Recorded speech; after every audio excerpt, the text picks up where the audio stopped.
La bonne nouvelle, d'abord on a accepté ma thèse qui est basée sur une étude comparative sur le bambou et le baobab et le lion et le dragon. Et cette thèse-là vous permet d'obtenir quel grade? Une fois accepté, parce que ça a été déjà enregistré, une fois accepté, bon, je serai au grade de 8e dan. Bon, du Vietnam, bon, on a commencé par... bon, d'abord, on est allé à la ressource du Vovinam Viet Vo Dao, parce qu'on a commencé de Saigon au Chi Minh, et on est allé à Da Nang, et on est allé à Hanoï. Et durant tout ce temps-là, on a travaillé avec une école très spécialisée dans beaucoup de choses concernant le développement du Vovinam Viet Vo Dao en tant que tel. Pour revenir encore à Hanoï, d'autant plus qu'on avait fait un stage très rude au niveau du Vietnam, parce que là-bas il fait au sud, et au centre et au nord. Mais là, après, on a été reçus par les autorités du Vietnam, à savoir le directeur général du sport, d'accord, et à savoir le directeur général de l'office du tourisme. Donc, on a discuté surtout s'agissant du sport, de l'évolution, parce que le nouveau directeur du sport vient d'être nommé il y a 3 mois.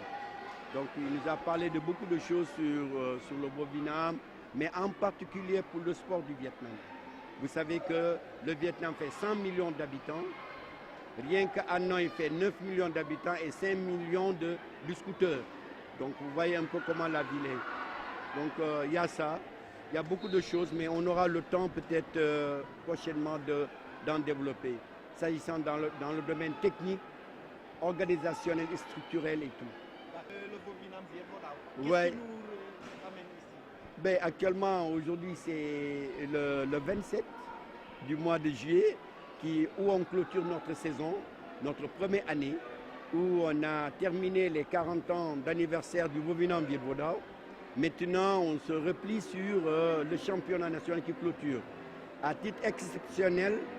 on a eu aujourd'hui presque plus de 300 et quelques inscrits au tableau, quelque chose qui n'a jamais été fait. Donc on a fait une bonne massification de toutes les régions. Donc on s'est retrouvés ici depuis hier jusqu'à présent, on est en train de mettre les choses au point. On a acquis aussi du nouveau matériel, tel que des nouveaux tatamis que vous voyez, de couleur jaune, et aussi des chaînes à musique qui permettent de pouvoir être autosuffisant. Voilà, vous savez, ce problème est très délicat et il est laissé aux soins du ministère. D'ailleurs, c'est la marraine, normalement, on a affecté le championnat à la marraine, à notre ministre. Donc, je pense qu'on nous a demandé le recensement de tous les clubs, de toutes les associations, mais je pense qu'avec le DAPS, ils ont un lourd boulot et qu'ils vont nous présenter très bientôt. Mais sinon, dans le fond et dans la forme, tout est naturel et tout est bien. Bientôt, une fédération sera mise en place et puis il n'y aura pas de problème.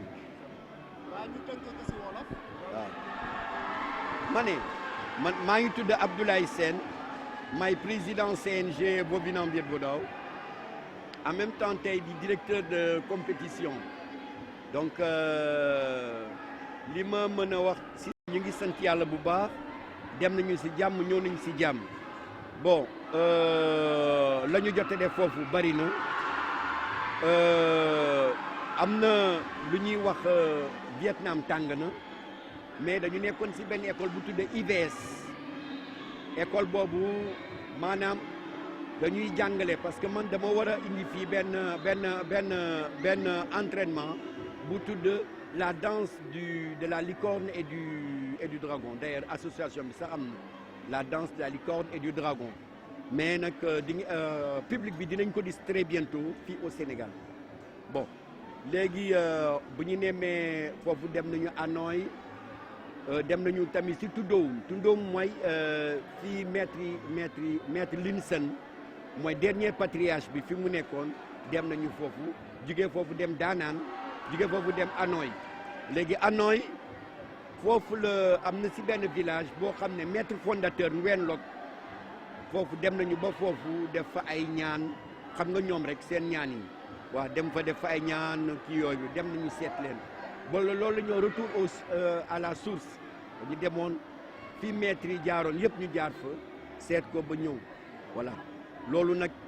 sanctionné nag le xewul bu rëy bu yaatu gis nañu ministère du sport directeur général bi recevoir nañu waxtaan nañu si lu bëri ay xaritu sunu maître la ñu ba xamante nañu dem nañu tamit seeti directeur général de l'office ak yeneen personnalité si réew mi qui nous ont bien accepté ak yooyu yëpp léegi nag tey championnat bi ñuy def nii moom la ñuy clôturer suñu saison bi ren waaw li ñu doon xaar si ay candidats bari na trop parce que y a plus de 300 et quelques lu mësuñu ko am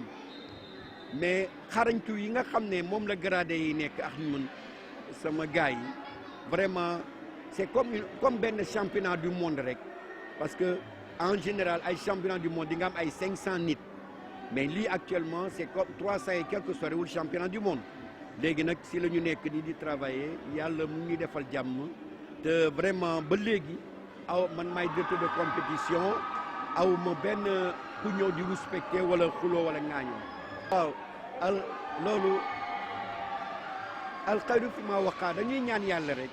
yàlla sottal mbir yi parce que ministre bi sax lu ñu tuddee suñu championnat bi waaw moom lañ ko tuddee ak waa ministère la ñu tuddee mais CNG bi defe naa mandat bi 2 ans la dafa gum nañu benn léegi laaj nañu dossier yi pour war a dem parce que ministre bi xalaatam ak waa DAPS ñoom ñëpp seen ngëneel daal mooy ñu dem fédération te incha allah ñoom nañ ko bëggee noonu nañ leen koy defalee waaw si yëpp jaar si yoon xam nga ñun ñu ngi fi depuis 40 ans mënuñu bañ te ñu ne dañuy dem fédération ñu ne déedéet voilà léegi nag am na ñu bëri ñu longoo si ñun Koinkido mi ngi ak ñun Viet Vu Daaw mi ngi ak ñun mu kay doo meneen discipline mi ngi ak ñun te ñëpp boobu naam la ñu ngi ak ñun mais loolu yëpp amul benn problème fédération jotee bu ñu tegee règle yi ñu suivre leen par respect parce que li ñu njëkk a jàngal si art discipline mooy le respect d'autrui kon ñun war nañu wane maanaam respect boo xam ne bu ñu kilifa yi woowee ñu ànd ak ñoom si jekk ak teraanga. waaw xam nga njaboot doon gi benn amul benn problème parce que si ñoom ñii dem si ñun la ñu nekkoon maanaam train bu doon dem la ñoom ñu génn train baa ngi dem ba tey rek ñoom bu ñu ñëwaatee dañ leen di dugal si biir ak ñu dem man gisuma si lii laa lële normalement ñun on est délégué on est membre de l'État ñun ñëpp bon beneen association ak bu mu mënti doon bu ñëwee mais day bokk parce que benn bi mbir mi la mën na am nag techniquement li ñuy def bokkul parce que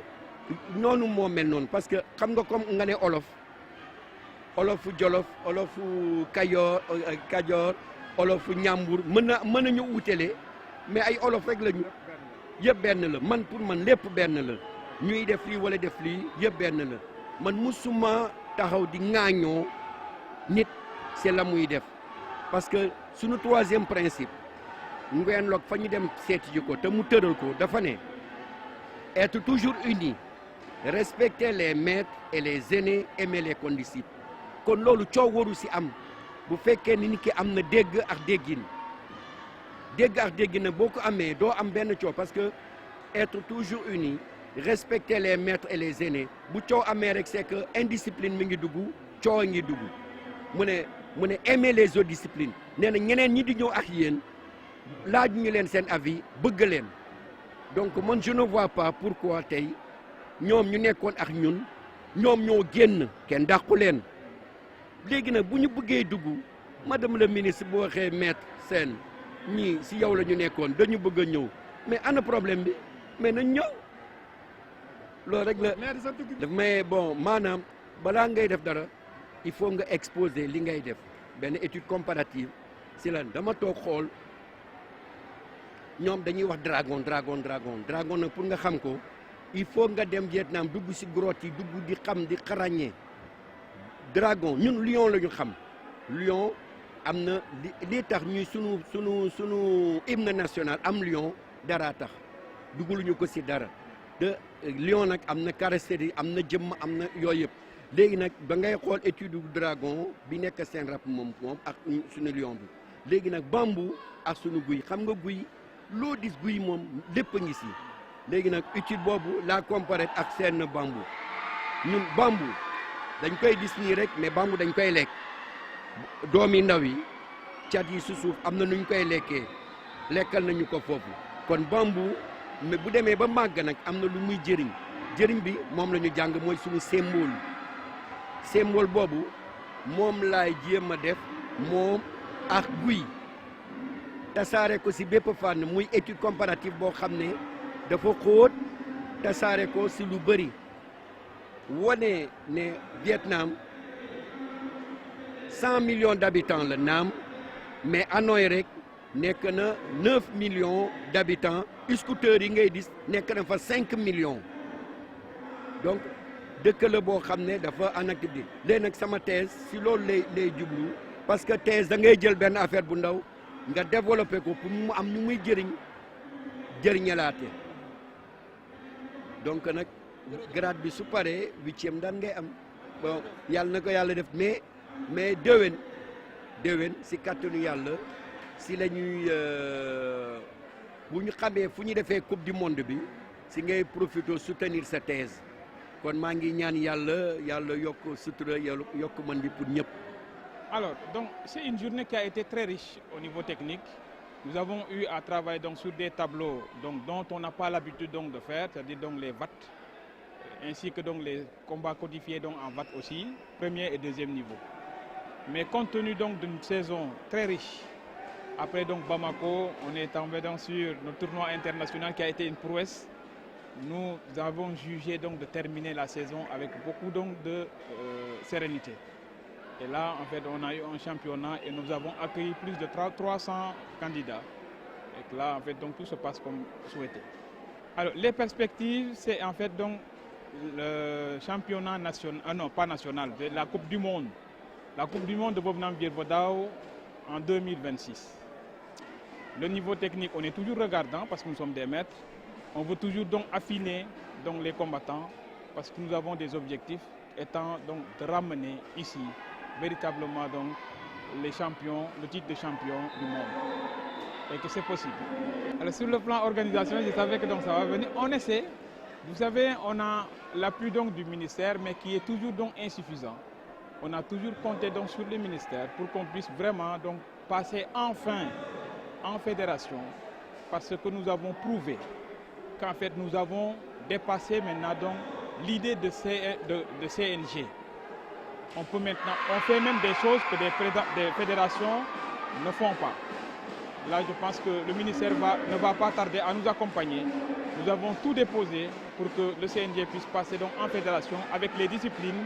qui sont venues s'associer au CNG. C'est des disciplines traditionnelles du Vietnam. Pardon. Non, l'unification dont tout le monde parle. Vous savez, depuis le début, en 2024, en septembre, lorsque donc, le CNG a été confié à Maître Abdoulaye Sen, le père fondateur du mouvement Virvodao, les premiers pas étaient d'écrire une lettre à toutes les fédérations, toutes les associations. Donc tout ce qui est fragments donc, qui sont partis, de les écrire une lettre pour les inviter à venir s'associer donc à la fédération ou bien à la grande famille. Ceci dit, ce n'est pas facile parce que les considérations diffèrent, mais nous avons confiance donc, à l'autorité. Après donc toute la belle prouesse donc, effectuée cette année, que nous pourrions en fait donc passer en fédération et puis continuer à accueillir nos frères qui sont de l'autre côté et que nous faisons donc la même chose sur le Bobinam Virvodao. Donc c'est le Bofuk, c'est l'univers, c'est la discipline.